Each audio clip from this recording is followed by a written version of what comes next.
A lo largo de la costa de Europa Occidental se encuentran los restos de uno de los mayores proyectos de construcción del siglo XX.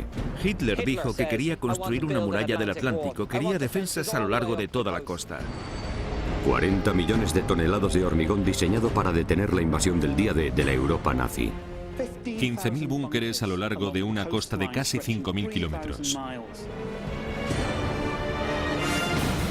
Construida en solo 4 años, una vasta red de búnkeres indestructibles, campos de minas letales y posiciones de artillería impenetrables.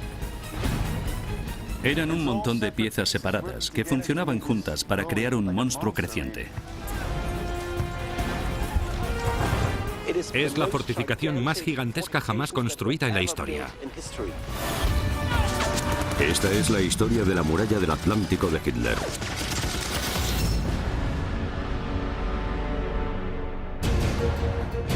Las mayores obras de la Segunda Guerra Mundial ordenadas por Hitler para asegurarse el dominio mundial. Han sobrevivido como siniestros recordatorios de la fanática ambición militar del Führer. Estos son los secretos de las megaestructuras nazis. Nazi megaestructuras, la muralla del Atlántico. 6 de junio de 1944. Había empezado la invasión del día D. En Normandía, 1.500 alemanes se enfrentaron a una fuerza de 150.000 aliados. Soldados como el adolescente Franz Gockel, que dependían de los búnkeres para sobrevivir.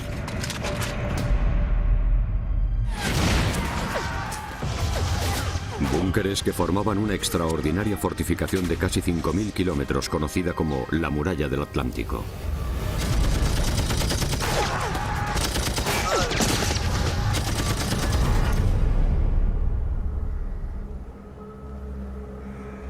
Los nazis construyeron esa megaestructura a lo largo de la costa occidental de Europa para proteger el imperio de Hitler de una invasión aliada. El doctor Peter Lieb, antiguo oficial del ejército alemán y experto en historia militar, ha estudiado la construcción de la muralla. Había búnkeres a lo largo de toda la costa de Francia, Bélgica y Holanda. Es la fortificación más gigantesca jamás construida en la historia.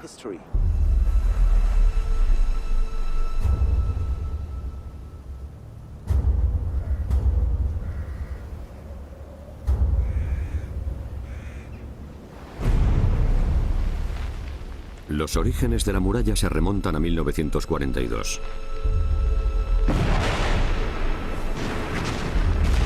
La invasión de Hitler de Rusia se había estancado y 1 millón de sus mejores soldados estaban comprometidos con las fuerzas soviéticas.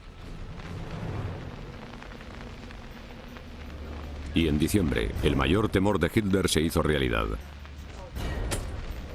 Estados Unidos se unió a la guerra. Hitler sabía que iba a ocurrir y que era muy mala noticia.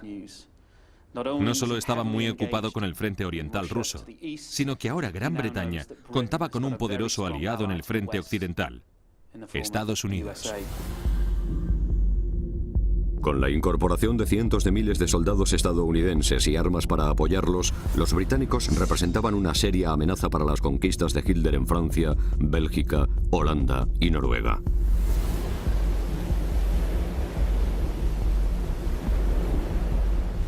Para proteger la costa atlántica, Hitler tuvo que tomar medidas defensivas. Y puso en práctica la famosa Directiva 40, que básicamente consistía en abrir los ojos y decir: basta ya, necesitamos recomponernos. Y en una serie de puntos muy claros detalló lo que esperaba de sus fuerzas militares y de sus cuerpos de ingenieros. Hitler exigió la construcción de una barrera defensiva de 5.000 kilómetros, casi el doble de la longitud de la costa este de Estados Unidos. Con baterías de artillería gigantes y búnkeres capaces de repeler cualquier invasión aliada por mar. Cuartel General, Organización Todt. La tarea de construirla recayó sobre un hombre.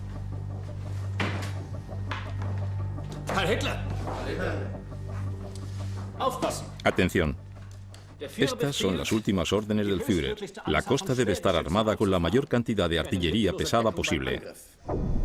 Franz Xaver Dorsch era el ingeniero jefe de la organización Todt, la mayor empresa de ingeniería de Alemania.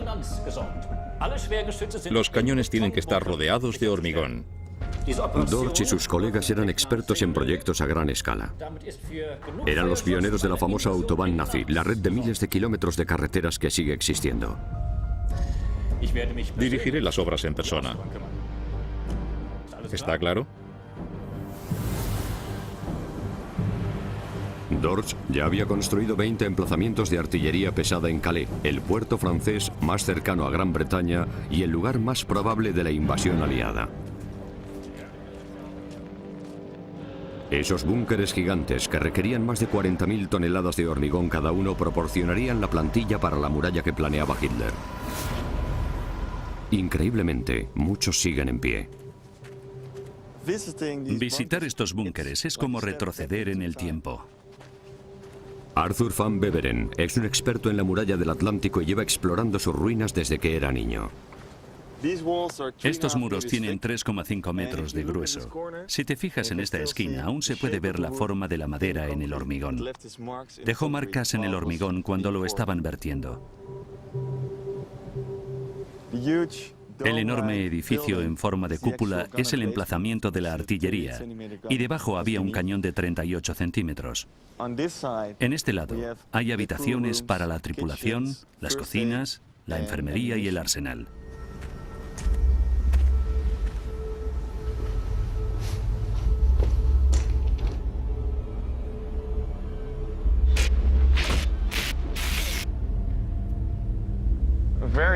Era un lugar con una atmósfera especial. Y creo que lo sigue siendo.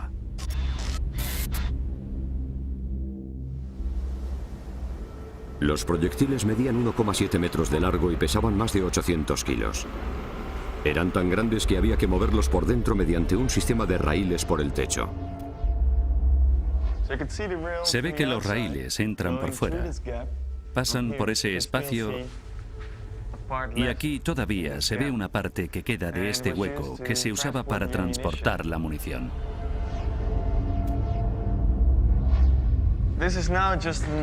Ahora es un espacio vacío, pero hace 70 años había una puerta y una mesa. La munición estaba preparada, colocada sobre la mesa. Y a este lado había un pequeño tren que iba hasta el cañón. La munición se cargaba en el tren y se transportaba al cañón. Los cañones gigantes de las baterías de Calais eran capaces de hundir los mayores buques aliados de una flota invasora antes incluso de que zarpasen del puerto. Desde aquí, en días despejados, se ve Gran Bretaña al otro lado del canal. Está a solo 36 kilómetros. Y estos cañones podían penetrar 30 kilómetros en territorio británico. Entonces, Dorsch y su equipo de ingenieros se pusieron a construir una serie de emplazamientos y fortificaciones similares alrededor de puertos atlánticos estratégicos.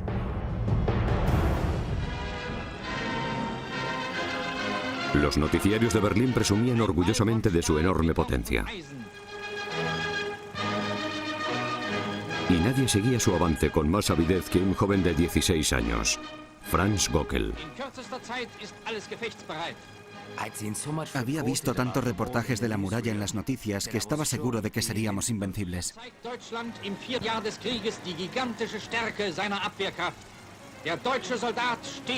Franz Gockel pronto vería la muralla del Atlántico en persona, el propio día D. A lo largo de 1942 se aceleró la construcción de la muralla. Llegó hasta Noruega por el norte. Se enviaron grandes cantidades de hombres y recursos para proteger la costa noruega hasta el Ártico. Noruega era muy importante al principio a causa de su localización. Suecia producía mucho hierro que se embarcaba en puertos noruegos. El hierro era vital para el esfuerzo bélico alemán. Servía para fabricar el acero de las bombas, los tanques y los búnkeres de Hitler. Había que defender la ruta de suministro noruega. Una solución extrema fue trasladar una torreta de artillería naval de 900 toneladas a Orland para proteger el puerto de Trondheim. Sorprendentemente, aún sigue en pie.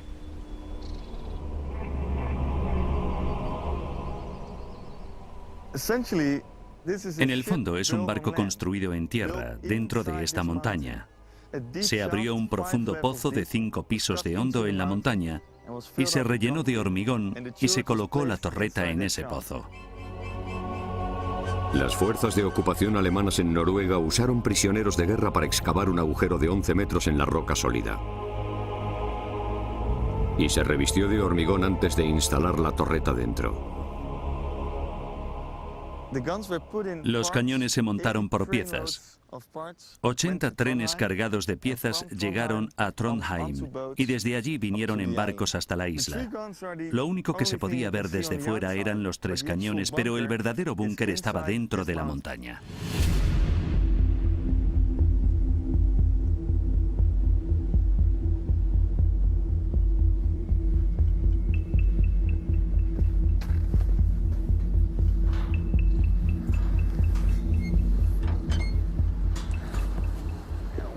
Cuando se mira alrededor, se ve que la ingeniería estaba perfectamente diseñada por todos lados. Eran un montón de piezas separadas que funcionaban juntas para crear un monstruo creciente. El suelo negro que vemos era la torre del barco. Esta parte es el búnker, el pozo que se hunde en la montaña. Es la parte que no se movía. Esto es hormigón y esto es un pozo de 5 pisos de hondo como si fuera un barco.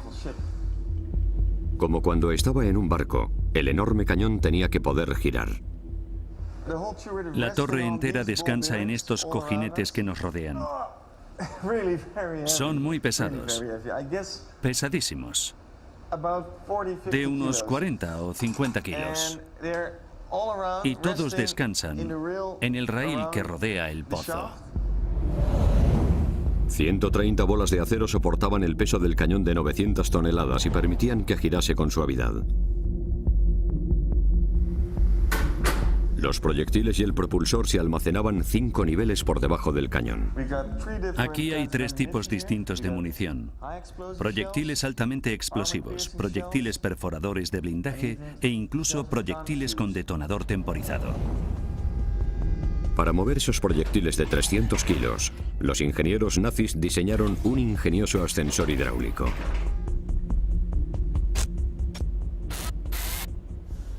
Los proyectiles salían de las paredes, de las salas de munición. Se deslizaban por aquí, rodaban sobre esta mesa, rodaban más lejos sobre esta y cuando por fin llegaban aquí podías darles la vuelta. Se subían en el ascensor, que solía ser hidráulico. La munición se elevaba 5 pisos hasta llegar al nivel del cañón, lista para disparar.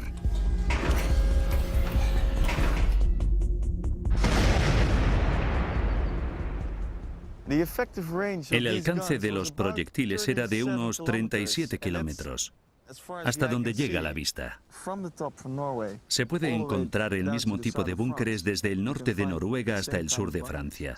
No son simples bloques de hormigón, son enormes buques en tierra.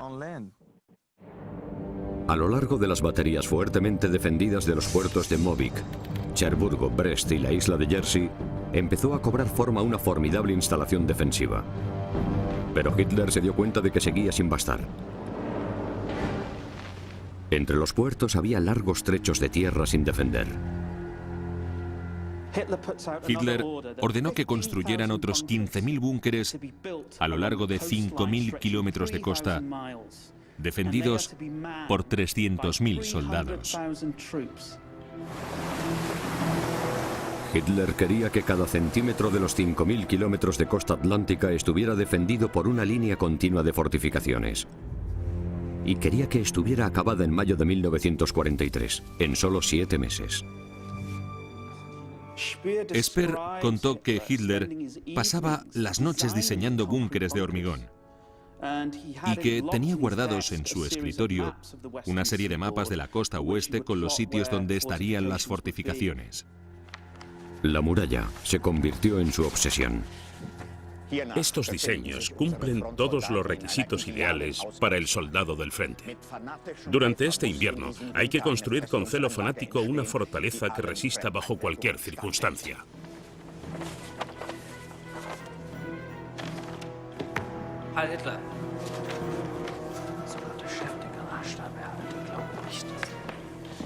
La labor de hacer realidad la muralla de Hitler recayó en su ingeniero jefe, Dorsch. Es el volumen máximo de construcción que podemos encajar. No podemos asumir nada más. Dorsch tenía sus dudas, pero nadie llevaba la contraria al Führer.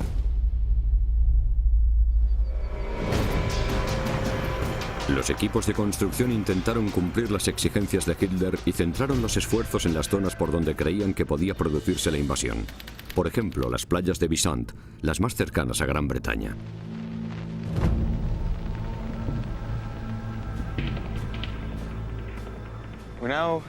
Estamos en un búnker de artillería antitanques. Se construyó en marzo de 1943 y es del tipo 631. Los alemanes diseñaron unos 500 tipos de búnkeres distintos. La muralla del Atlántico no era una línea de búnkeres, estaba compuesto de varios puntos fuertes con espacios abiertos entre ellos. Con las fuerzas aéreas británicas controlando el cielo, los 475 soldados destinados aquí vivían con un miedo constante a los ataques. Cuando se produjera una invasión, grandes tanques subirían por la playa. Y este búnker alojaba el cañón que los detendría.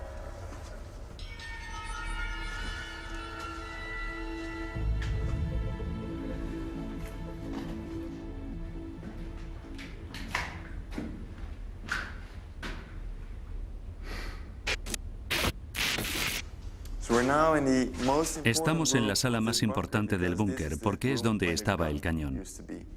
La batería antitanques de 4,7 centímetros de origen checo. Los hombres destinados aquí pasaron meses preparándose para una invasión. Se practicaba cuidadosamente la puntería con cada potencial objetivo. Un rasgo muy interesante de este búnker es que todavía tiene estos números en una placa junto al cañón. Indican a los tiradores la distancia a la que están del búnker ciertos puntos del paisaje.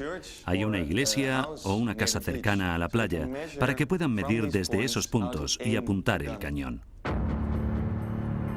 El búnker se diseñó para que fuera indestructible, pero aún así se corría el riesgo de quedar sepultado por los escombros de la batalla. Aquí hay otra salida, la galería de fuga.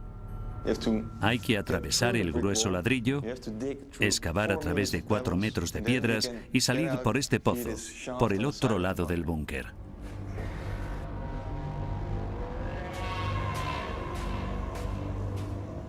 Hoy recorrer estas estructuras es como caminar por Stonehenge, porque resultan muy enigmáticas.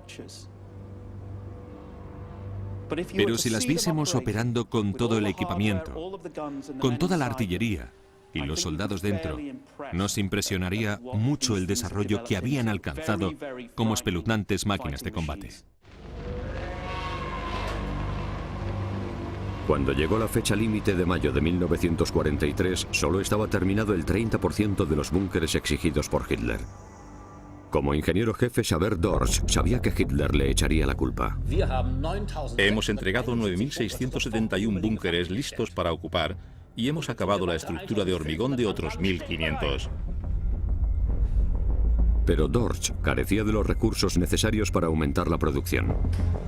La guerra se había prolongado 4 años y a los alemanes se les estaba acabando el material, el dinero y los hombres. A Hitler le irritaba mucho que los recursos del frente occidental, de la muralla del Atlántico, se desangrasen en el frente oriental. Y promulgó un edicto que decía que nadie podía retirar nada ni a nadie de la muralla del Atlántico sin su permiso directo previo. Octubre de 1943. Colleville, Normandía.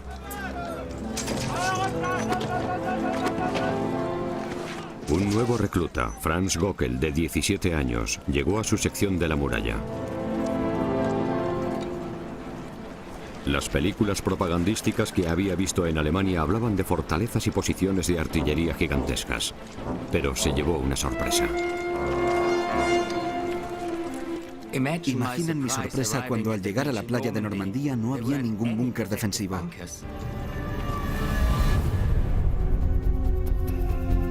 Hitler creía que la invasión aliada se produciría por Calais, el puerto francés más cercano a Gran Bretaña. Allí era donde la muralla del Atlántico era más fuerte. En las playas normandas había pocos vigías. El diario de Franz Gockel habla de días felices nadando y jugando en la playa de Colleville, en un tramo que luego se conocería como Omaha Beach. Francia es un país precioso y veo el mar todos los días. No tengo mucho que hacer. Era una vida cómoda comparada con los horrores del frente oriental. Los hombres estaban contentísimos de estar en Francia.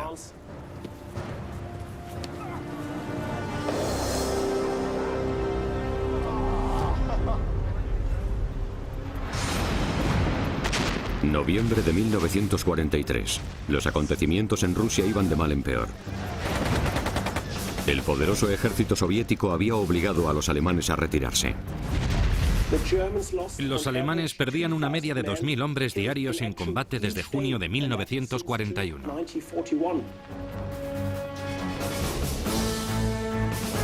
Hitler y sus generales se enfrentaban a una crisis. Tenían que luchar en dos frentes. Tenían millones de soldados comprometidos en el este y 5.000 kilómetros de costa que defender en el oeste. Los nazis habían asignado 300.000 soldados a los búnkeres de la muralla del Atlántico, pero eran tropas inexperimentadas. Los ocupantes de los búnkeres solían ser soldados jóvenes de 17 o 18 años, o padre de familia de 30 y muchos años. Los hombres de entre 20 y 25, los mejores soldados en términos militares, estaban sobre todo en el frente oriental. El alto mando nazi contaba con que los millones de toneladas de hormigón y acero resultasen eficaces a la hora de mantener alejados a los aliados. Puede decirse que gracias a los búnkeres los soldados eran mejores. Podían tener un poco de sobrepeso, ser un poco mayores, pero todavía podían apretar el gatillo de una ametralladora.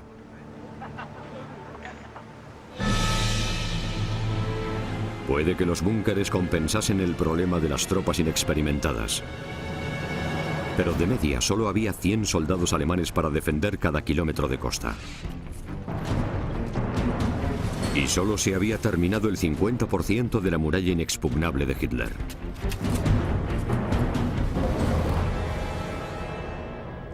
Esto es un desastre. Soy el mayor constructor de fortificaciones de todos los tiempos y esto es lo único que he conseguido. En noviembre de 1943 a Hitler se le acabó la paciencia con el lento avance de la construcción de la muralla. Y nombró a un nuevo comandante para que se hiciera cargo. Un hombre cuya legendaria dureza en la batalla compensaría los puntos débiles de la muralla. El mariscal de campo, Erwin Rommel.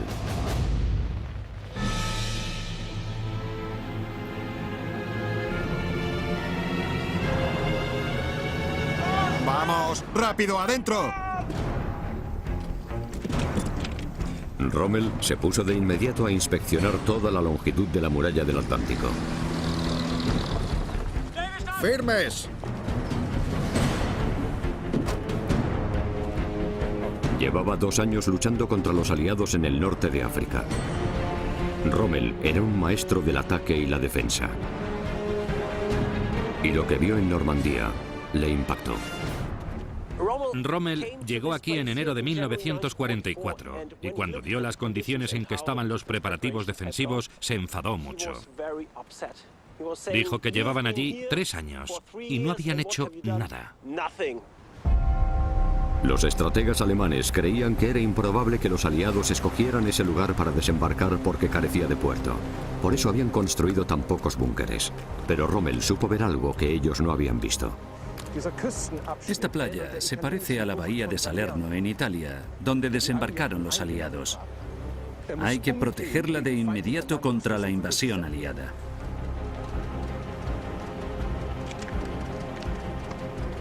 Si los británicos consiguen poner pie en tierra firme, ya no podremos expulsarlos. Rommel sabía que había que defender esta playa. Si los aliados desembarcaban aquí, los nazis podían perder la guerra.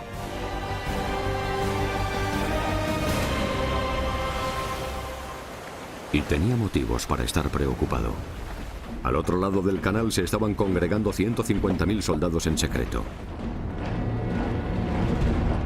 La muralla del Atlántico estaba a punto de enfrentarse al máximo desafío. Y en la playa de Omaha, Franz Göckel sufriría toda la fuerza de los ataques.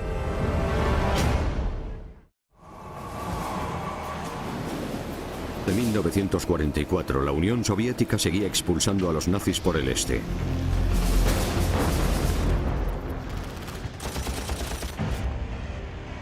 Y en el oeste, la muralla del Atlántico de Hitler distaba mucho de estar terminada.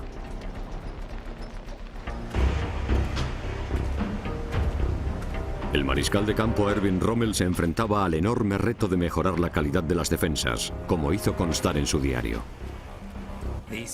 Estas fortificaciones son obra de un ingeniero que no es eficiente estratégicamente y no tiene ningún conocimiento de la guerra. La experiencia de Rommel combatiendo a los aliados le había enseñado que para repeler una invasión hacía falta una planificación meticulosa, y él tenía una estrategia muy clara. Rommel creía que había que aplastar la invasión enemiga en el mar o al menos en la playa. Si el enemigo pasaba de la playa, creía que la batalla estaba perdida.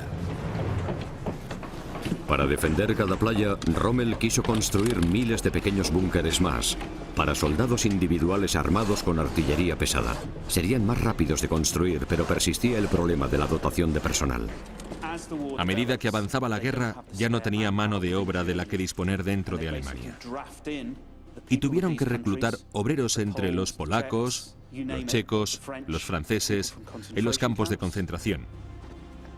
Prisioneros de guerra aliados. Fue una medida inhumana.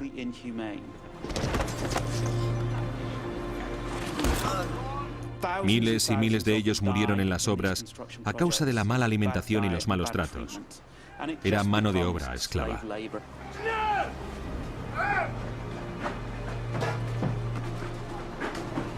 Se obligó a trabajar en las obras a 32.000 civiles. Fue un plan brutal, pero eficaz. Se construyeron búnkeres a lo largo de casi 5.000 kilómetros de costa, agrupados en conjuntos denominados WZ.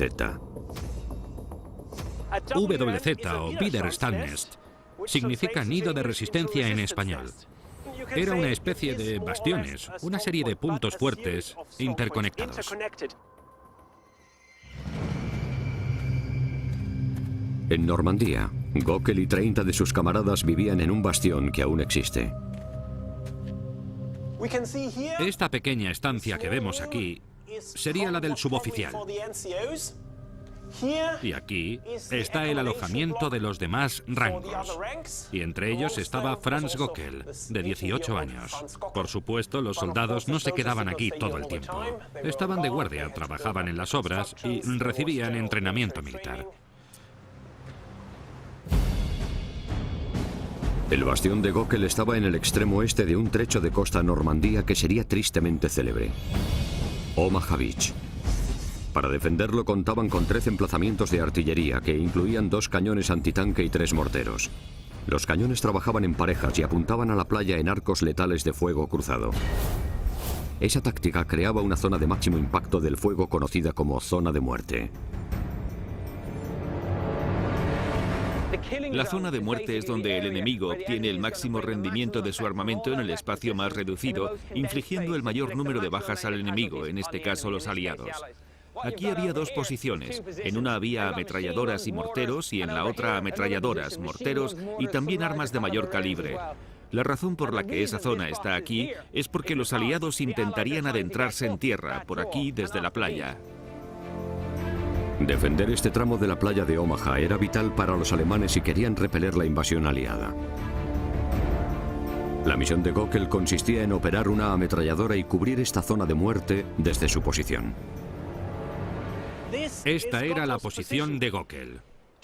Hoy es solo un agujero en el suelo, pero en 1944 tenía una ametralladora y era una posición cubierta que además tenía dos lanzallamas.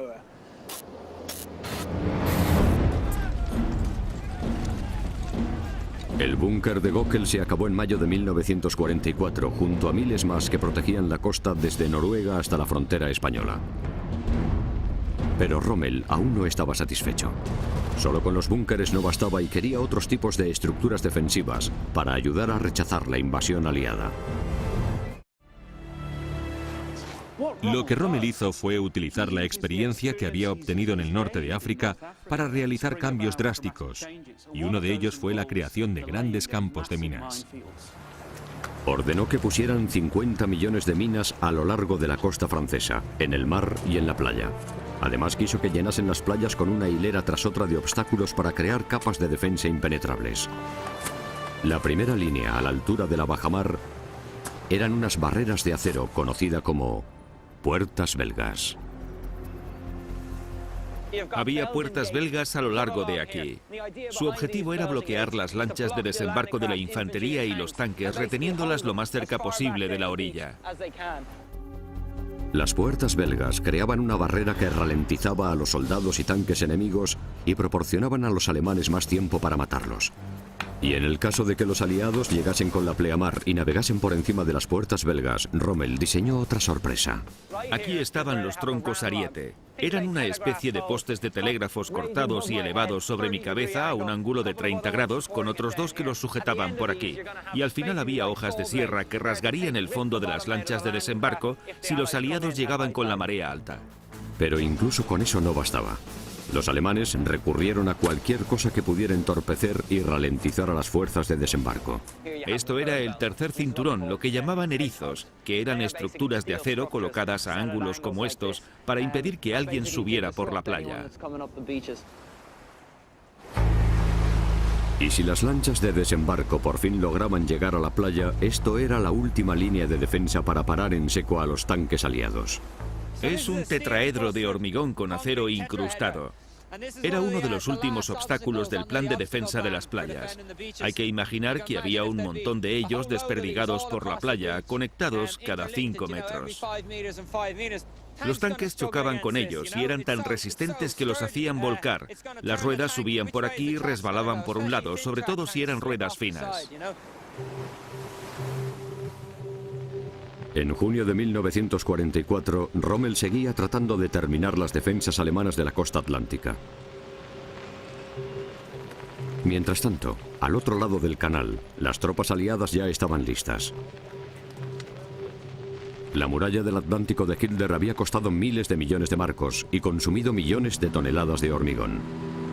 Pero todavía estaba plagado de huecos. Rommel prometió a Hitler que lo acabaría todo en mayo del 44, pero seguía incompleto. Muchos de los búnkeres de la muralla del Atlántico carecían de armamento, o de hombres, o de alambre de espino, o de campos de minas. El 5 de junio, Gockel pasó el día patrullando los acantilados de la playa de Omaha. Sin que lo supiera, más allá del horizonte, miles de soldados británicos, canadienses y estadounidenses habían zarpado para comenzar la invasión. A las 2 de la mañana del 6 de junio, el séptimo ejército dio la alerta de nivel 2, que era el nivel de alerta más alto del ejército alemán. E inmediatamente, los hombres del regimiento de artillería, que en este caso era de la primera compañía, se trasladaron a sus posiciones aquí, en WN 62.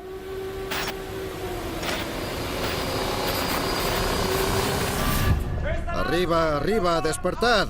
Esta vez es de verdad. Los estadounidenses están saltando en paracaídas a 30 kilómetros. Hubo una llamada de alarma, pero ninguno nos la creíamos. Había habido tantas en las últimas semanas que ya no nos las tomábamos en serio. Tú también, Gockel. ¡Fuera!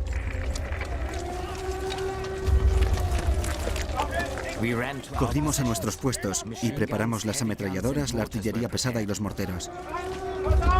Gockel y sus camaradas creían que la invasión se produciría por un puerto grande como Calais. Nunca imaginaron que tendría lugar en su playa. ¿Gockel tiene munición? ¡Id a comprobarlo! Hitler y muchos otros estaban convencidos de que tendrían lugar en un gran puerto, porque tendrían que desembarcar el material. No se imaginaban que los aliados habían solucionado ese impedimento gracias a las Melbury Harbors. Los aliados inventaron un ingenioso modo de evitar los puertos fortificados y construyeron la primera bahía flotante del mundo, conocida como Melbury Harbor, y la remolcaron a Normandía.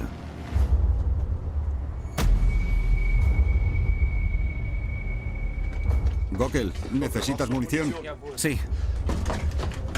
Buena suerte.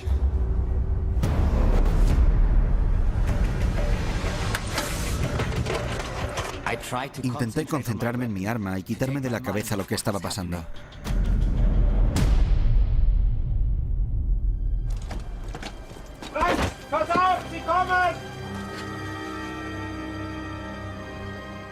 Normalmente las ametralladoras alemanas estaban operadas por 2 hombres. Aquí solo había un hombre por ametralladora.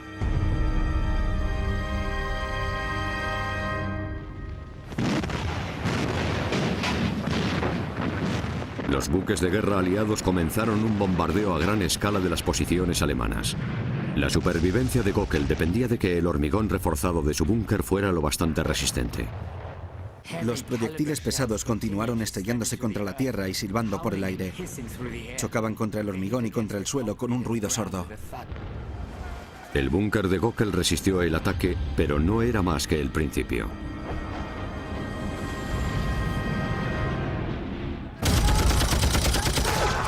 Cuando las fuerzas aliadas desembarcaron, fueron recibidas con una tormenta de fuego de ametralladora.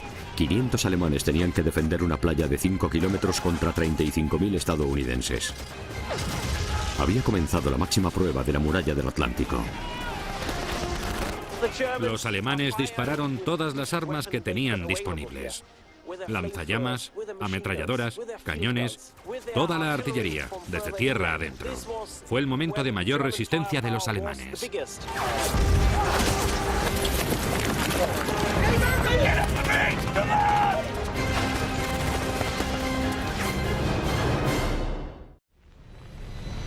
Omaha no era más que una de las 5 playas de la invasión. 150.000 soldados estadounidenses, canadienses y británicos estaban desembarcando a lo largo de la costa normanda. Y la enorme muralla del Atlántico estaba comenzando a resquebrajarse. A 160 kilómetros de allí aguardaba la reserva blindada de tanques alemanes. Si les llamasen para taponar los agujeros, todavía habría posibilidades de expulsar a los aliados. Pero había un problema. Hitler estaba dormido y nadie se atrevió a despertarle. Fue crucial porque Hitler era el único que podía movilizar las reservas blindadas. Y además, cuando se despertó, no se creyó que fuese la gran invasión. Los tanques permanecieron lejos, tierra adentro. Y el otro único hombre que podía marcar la diferencia estaba aún más lejos, en Alemania, celebrando el cumpleaños de su mujer. Rommel dijo que las primeras 24 horas eran cruciales para detener la invasión aliada. Y el 6 de junio no estaba allí. Rommel volvió de Alemania a última hora de la tarde y llegó a Francia para coordinar las medidas defensivas. Pero para entonces los aliados ya habían conquistado las playas.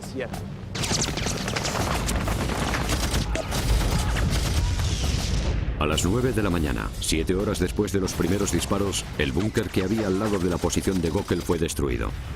Su ametralladora era la única que continuaba disparando de su grupo de búnkeres.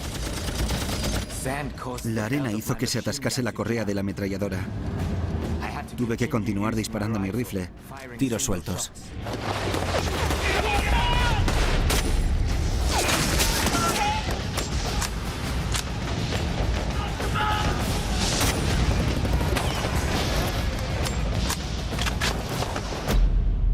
Asombrosamente, los alemanes estaban conteniendo a los estadounidenses. Pero a pesar de los meses de preparativos, se les estaba acabando la munición.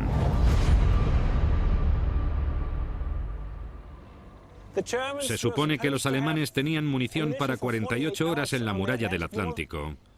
Pero, en realidad, en esa sección solo tenían munición para 3 horas y media. Así que a las 10 de la mañana a los alemanes empezaron a acabárseles la munición.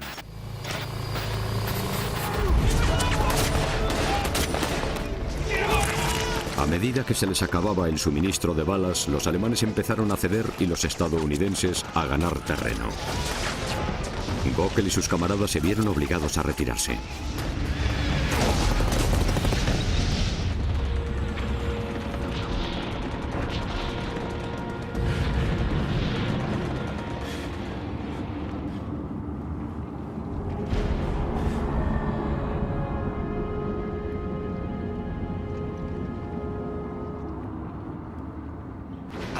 Empecé a subir por la ladera y me arrastré hacia lo alto para alcanzar a mis camaradas.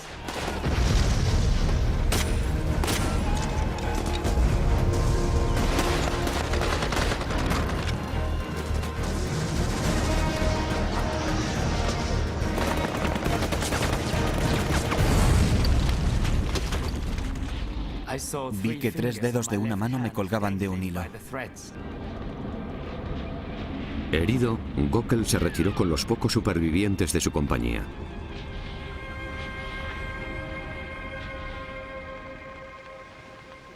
Omaha fue la última de las 5 playas de la invasión que cayó.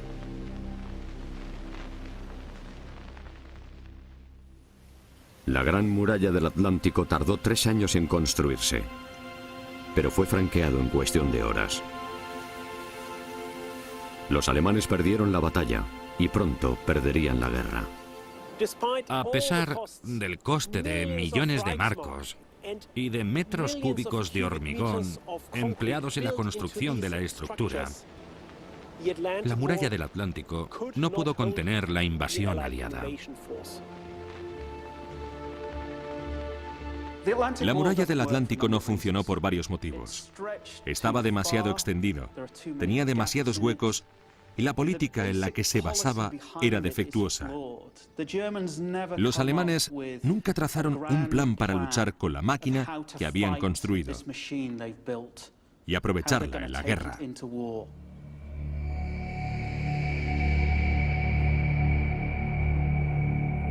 A pesar del fracaso de la muralla, Xaver-Dorst permaneció al frente de la organización Todt hasta la rendición de Alemania. Tras la guerra tuvo una carrera de éxito como ingeniero hasta que murió a los 86 años.